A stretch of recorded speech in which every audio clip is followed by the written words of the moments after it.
let's talk about investing, because this is, I think, something that can be very hard for people to make that initial investment. I always compare it to learning how to ride a bike, okay? You can go to the bookstore, go to a Barnes & Noble and go into the sports section, and you'll find all kinds of books about bikes. You'll find magazines. Go to the magazine section. There's 4 or 5 magazines about bicycling. You can go online. They have these computer-generated graphics about how a bike works, about how the air moves over the tires and all the things, the aerodynamic and all of that stuff. You learn to ride a bike by putting your cheeks in the seat and pedaling. That's how you learn to ride a bike, okay? Now, maybe you're going to fall and stumble and skin a knee every once in a while, but that's how you learn to ride a bike. Investing is the same thing. You got to do it to learn how to do it. It's as simple as that. And it's not hard. It's not hard to get started. Now, there'll come a time along the way where you're going to need professional help in what you're doing.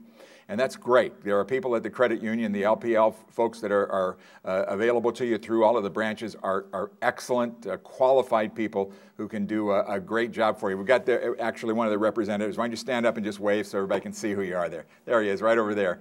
It's good to know, because these are our ultimate professionals, and SDCCU worked very hard when they decided they were going to offer personal finance services. They screened an awful lot of different companies and organizations, and LPL was the one that certainly came out far and away at the top of the list. Okay, so you got to start doing it to do it, okay?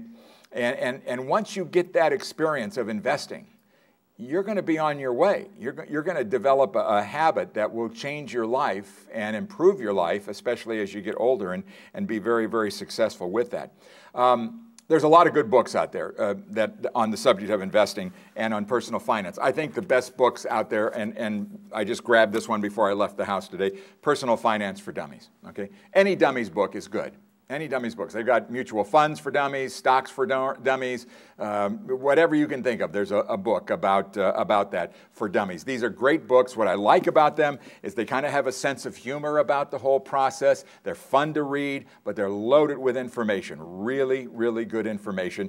So it's worth checking them out and seeing what's available. They all have really, really good team of authors who write these books, and I recommend them earnestly, because they are very, very good books about investing and personal finance.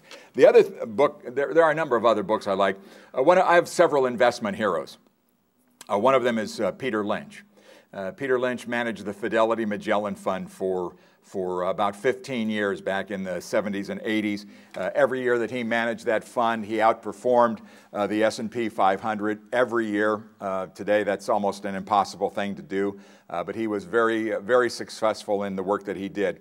He retired and has written several books. One Up on Wall Street is an excellent book. One Up on Wall Street. Beat the Street is the other one.